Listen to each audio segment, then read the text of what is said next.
Olá, sejam todos muito bem-vindos ao programa OAB na TV da 12ª subseção, composta pelas comarcas de Cravinhos, Jardinópolis, São Simão, Santa Rosa de Viterbo, Serrana e Ribeirão Preto. Esse programa tem o apoio cultural do Centro Universitário Estácio Uniceb. No programa de hoje estamos recebendo a doutora Rogéria Shimura e vamos falar sobre interdição. Doutora Rogéria, muito obrigada pela sua presença. Eu que agradeço. Doutora, o que é capacidade jurídica? O artigo 1º do Código Civil, ele diz que toda pessoa é capaz de direitos e deveres na ordem civil. Todo ser humano, então, ele possui a capacidade de direito indistintamente, estendendo-se aos privados de discernimento, às crianças, independentemente do grau de desenvolvimento mental, podendo assim herdar ou receber doações. Agora, a capacidade de fato ou exercício ou de ação é a aptidão para exercer por si só esse direito, esses atos da vida civil. Então, por faltarem para algumas pessoas requisitos como maioridade, saúde, desenvolvimento mental, a lei, no intuito de protegê-las, ela exige a participação de uma outra pessoa que as represente ou assista. O que é a incapacidade jurídica? A incapacidade é a falta, a inexistência, a inaptidão para o exercício de direitos determinados na lei. Então, assim, ela não tem aptidão para exercer todos os direitos que a lei determina para ela. Rogéria, e na questão da incapacidade, ela pode ser absoluta ou relativa? Qual é a diferença entre uma e outra? Quando acontece uma, quando acontece outra? A incapacidade relativa é uma situação legal de impossibilidade parcial de realização pessoal dos atos da vida civil, exigindo alguém que o auxilie. Por exemplo, os maiores de 16 e os menores de 18 anos, os ébrios habituais ou viciados em drogas, os excepcionais, os pródigos. E a incapacidade absoluta é uma situação legalmente imposta de impossibilidade de realização pessoal dos atos da vida civil, se não por representante. Então, que são os casos dos menores de 16 anos, os deficientes mentais e os que, por causa transitória, não puderam exprimir sua vontade. Então, essa é a diferença. Uns podem exercer as atividades, os direitos da vida civil por si, com representante. E na incapacidade absoluta, eles são representados. Os representantes é que agem por eles. Nosso Código Civil coloca como absolutamente incapazes aqueles que têm alguma enfermidade ou deficiência mental. Qualquer tipo de enfermidade? Não, essas enfermidades são os casos das afecções clínicas graves, traumatismo crânioencefálico ou estado comatoso. Quando a pessoa realmente não tem como responder naquele momento. Então, são enfermidades que aconteceram, ela não é absolutamente incapaz, mas por conta de uma enfermidade, um acontecimento, ela tornou-se absolutamente incapaz. Como que a gente pode entender o conceito de deficiência mental? O que é a deficiência mental, que também é um absolutamente incapaz?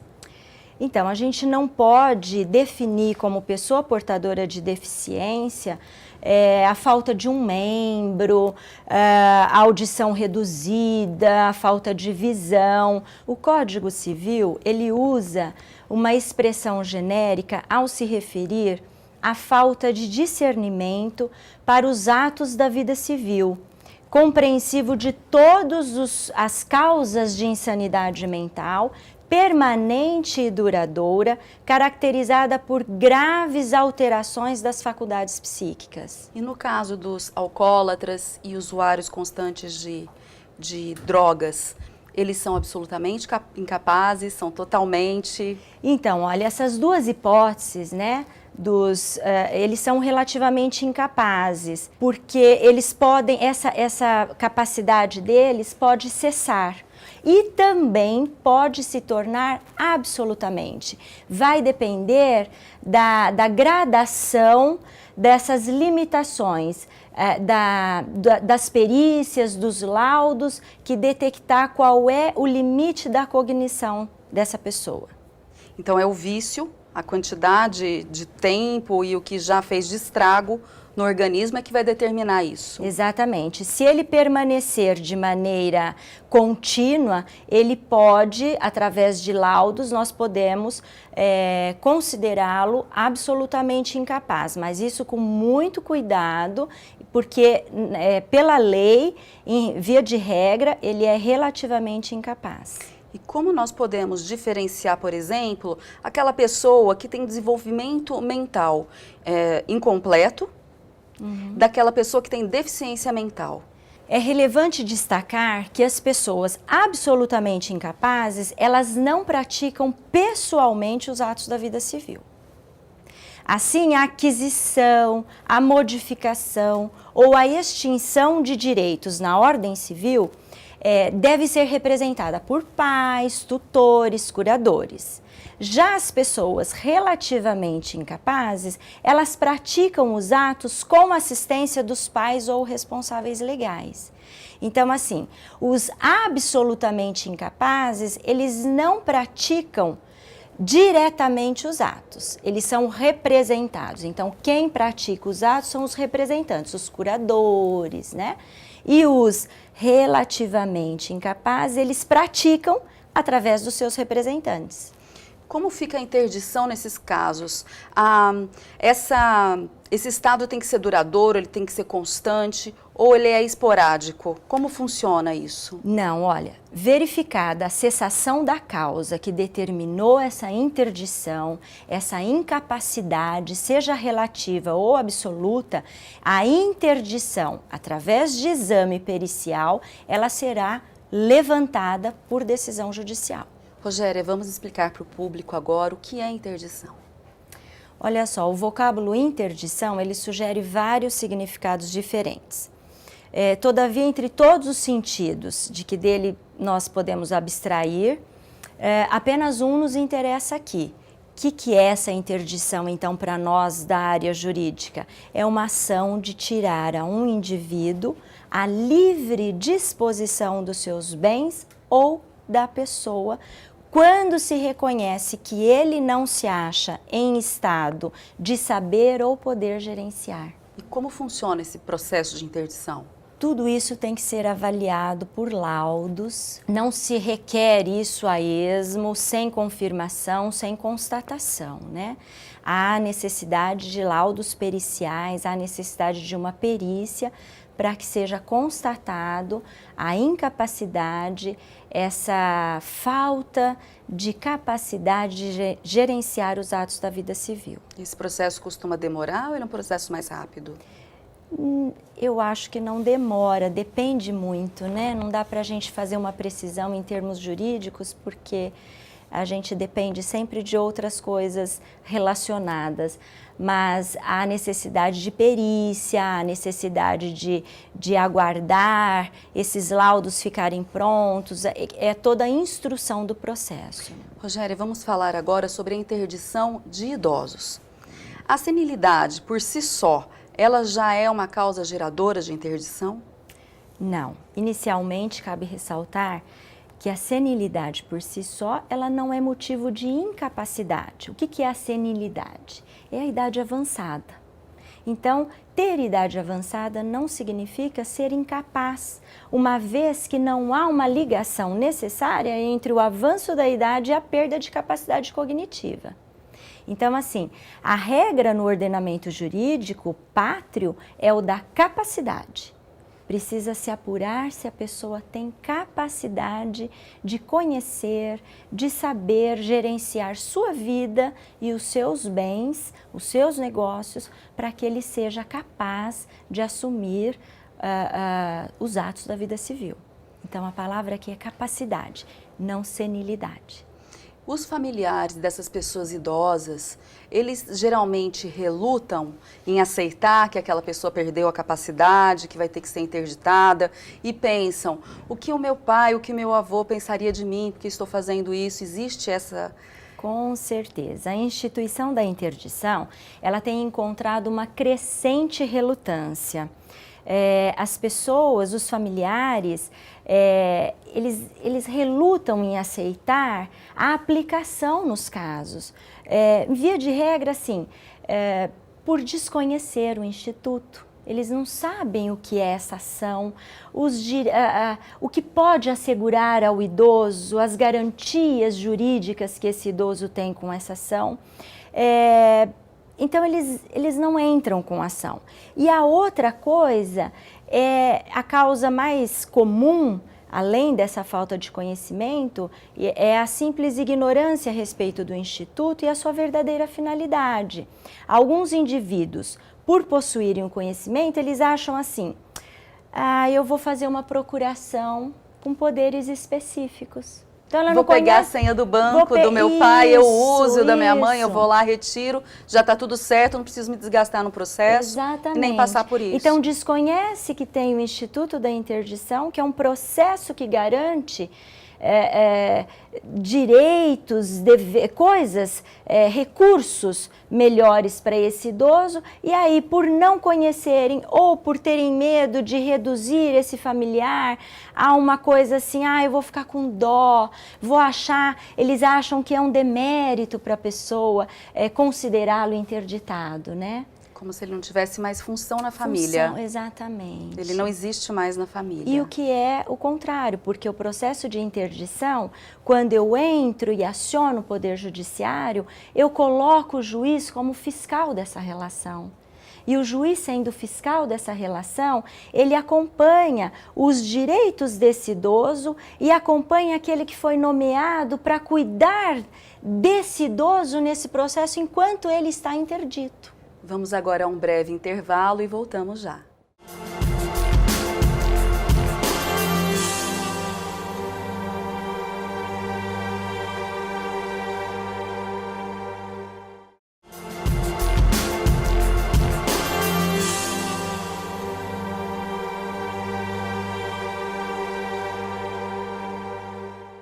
Voltamos agora com o programa OAB na TV e esse programa tem o apoio cultural do Centro Universitário Estácio Uniceb. Estamos conversando com a doutora Rogéria Shimura sobre interdição. Doutora, falamos da possibilidade de interdição das pessoas senis, dos idosos, e do problema que a família muitas vezes enfrenta em não querer interditar para não tratá-lo como um incapaz. Mas, por outro lado, também tem as famílias, as pessoas que se aproveitam disso. Não existe isso também? Esse também é um caso recorrente e acredito até de maior gravidade do que o mencionado anteriormente, onde falamos que às vezes a família não entra com a interdição por não conhecer o Instituto ou por medo de reduzir esse familiar a um demérito, tratando-o como incapaz, né? Então, existem familiares e conhecidos que, cientes das debilidades acometidas pelo idoso, eles utilizam-se dessa fragilidade em favor próprio. Prática esta que não seria possível caso houvesse o ajuizamento de uma medida de interdição, que, como eu falei anteriormente, uma vez que o juiz é o responsável pelo caso de interdição, ele exercerá o papel de fiscal da relação de curatela, com o intuito de assegurar, então, que os direitos do idoso estão sendo devidamente observados. O idoso é ouvido em audiência pelo juiz? Sim. Com a propositura da ação, quando se aciona o Poder Judiciário, o interditando, ele é ouvido num interrogatório e, posteriormente a esse interrogatório, ele pode apresentar uma defesa no prazo de 5 dias. Por que é que o juiz ouve o interditando? Para se averiguar tudo que foi colocado na ação. todos os relatórios, as perícias apresentadas e que seguem no processo a título de instrução. Então, ele nesse interrogatório, ele tem condição de averiguar mais ou menos a capacidade cognitiva do interditando. Nesse caso, nessas oitivas, o juiz pode até mesmo se deslocar até a casa, até onde o interditando está, não é verdade? Sim, caso haja necessidade, ele vai pessoalmente. E quem defende o interditando, já que ele está sendo interditado? Como funciona a defesa? Quem vai defendê-lo? Vai depender muito dos limites dessa incapacidade que ele apresenta, né? Se ele tiver uma capacidade de gerir os atos, mas ele tem alguma incapacidade para algumas situações específicas, ele mesmo pode constituir um advogado. Ou a família, os membros da família podem constituir, ou ainda o Ministério Público atua no caso. O Ministério Público também pode pedir a interdição de uma pessoa? Pode. E nesse caso a família o defende? A família o defende. Exatamente. A família constitui advogado e faz a defesa no processo de interdição. Qual é o papel da perícia num processo de interdição? Olha, a perícia médica, ela é fundamental no processo, porque as alegações através de um laudo positivo dessa perícia que se vai constatar a incapacidade do interditando, fazendo com que ele seja o interditado no processo. Então, ela é de fundamental importância, ela tem que ser requerida pelo juiz de ofício, ou caso nenhuma das partes o faça, essa ausência de perícia, ela acarreta a nulidade do processo. Então, ela é algo fundamental no processo. Da sentença que interdita uma pessoa, cabe recurso? Sim, em que pese seja cabível recurso da sentença que determinou essa interdição, esta possui apenas o efeito devolutivo, de modo que esse referido ato terminativo, ele produz efeitos, ainda que haja um recurso pendente de análise. Então, vai produzindo efeito até Sim, que o recurso seja julgado. Exatamente. É possível fazer também o levantamento da interdição? Desinterditar é possível? Sim, cessado o motivo que ensejou essa interdição, é de rigor que essa interdição seja levantada. Tudo com comprovação pericial. Nessa sentença é nomeado um curador.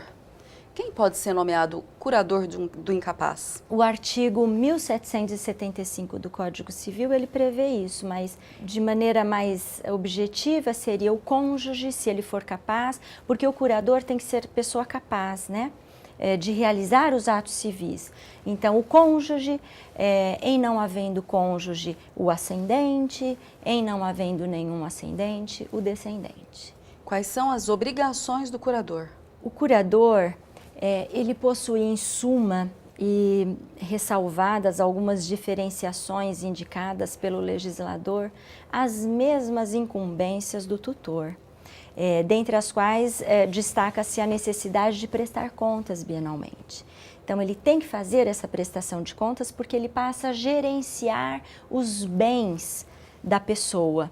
E por conta de gerenciar também a vida da pessoa, ele precisa, é um dever dele, que é atribuído a esse curador, ao cargo dele de curador, fornecer ao interdito o tratamento necessário para a sua recuperação física ou cognitiva.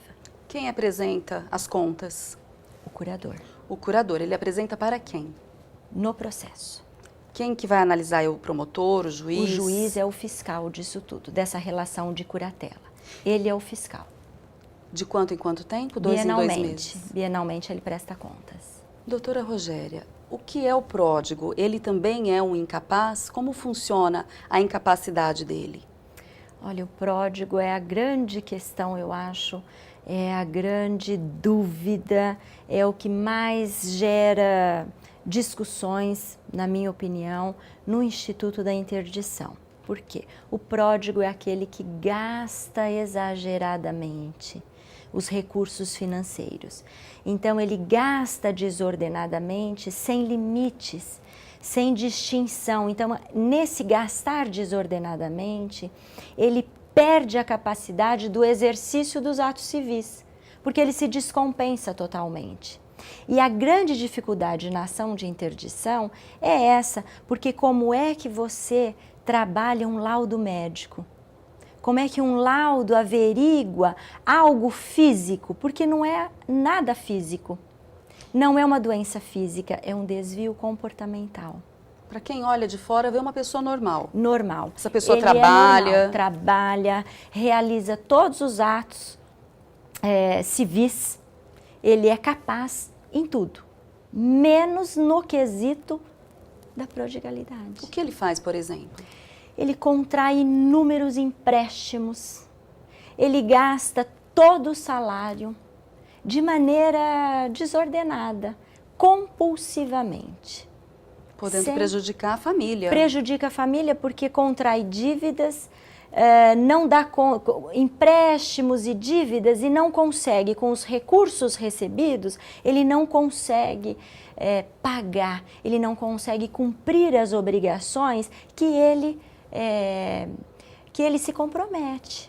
Então ele não consegue, isso acaba recaindo, as obrigações recaem sobre os familiares que entram em desespero, porque quando chega para o familiar o nome já está negativado, o familiar às vezes toma conhecimento num momento de extrema precariedade da situação, onde o único recurso é realmente se valer do Instituto da Interdição. Rogério, nesse caso, como funciona a perícia? Existe uma perícia para constatar que a pessoa gasta mais do que deve? É essa a nossa dificuldade, porque a perícia ela é extremamente necessária em qualquer processo de interdição. A dificuldade no caso da prodigalidade é que, como não há uma doença específica, nós temos que anexar laudos psicológicos.